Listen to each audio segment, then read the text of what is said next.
श्री स्वामी समर्थ. सकाळची कामं सगळी आवरून घेतली. आता म्हटलं मला बाहेर जायचं आहे, तर मी बाहेर कुठे चाललेले आहे. तर आईच्या माघारी आपल्याला जास्त जीव लावणारा कोण माणूस असतं, तो असतो मामा. तर मामा 8 दिवस झालं गावावरून आलेले होते, त्यांना मला भेटायला जायचं होतं, म्हणून मी गेलेले आहे मामांना भेटायला. ही आमची छोटी आहे ती दुर्वा, तिच्या बाजूला बसलेले आहेत त्या आहेत मामी. मामांना भेटायला गेली तर मामा काही नव्हते, त्यांच्या मुलीच्या इकडे गेलेले होते. ही आमची आहे मावस बहीण. तर मामीने ना भाचे सून केलेली आहे, म्हणजेच मावशीची मुलगी. त्यामुळे असं नातं आहे. तर चला मामींच्या सोबत गप्पा वगैरे मारल्या आणि त्यानंतर म्हटलं घरी जाऊ. घरी जायचं होतं तर गुरुवार होता. म्हटलं संध्याकाळच्या आरतीचा टाइम झालेला आहे, स्वामींची आरती सुद्धा आपण मठातून करून जाऊ.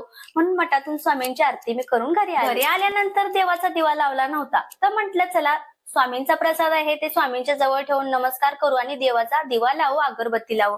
त्यानंतर आम्हाला आज करायचा होता गाजराचा हलवा. तर म्हटलं चला उशीर तर झालेला आहे, गाजर कोण खिसणार. तर विघ्नेश बोलला की मी खिसतो, दे मम्मी. तर विघ्नेशने सगळा गाजराचा खिस आहे तो खिसलेला होता. तर म्हटलं का गाजराचा हलवा करायचा तो तुमच्यासोबत शेअर करू. इथं मी कढई ठेवलेली आहे. कढई गरम झाली की त्यामध्ये 3 चमचे तूप टाकलं.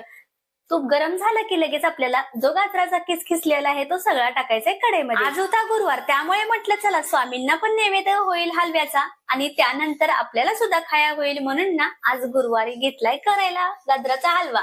आणि पहिल्यांदाच करत्या गाजर बाजारात आल्यापासून. आता गाजराचा हलवा तर सारखा तुम्हाला बघायला भेटणारच आहे, पण म्हटलं चला पहिल्यांदाच करतोय तर तुम्हाला कढईमध्ये गाजराचा किस टाकल्यापासून आतापर्यंत 10 मिनिटं चांगला वापरून घेतला गाजराचा किस. त्यानंतर काजू बदामचे आपल्याला काप टाकायचे आहेत. तर मी फक्त काजूचेच ना काप टाकलेले होते, कारण माझ्याकडे बदाम नव्हते, म्हणून काजूचे काप टाकून घेतले.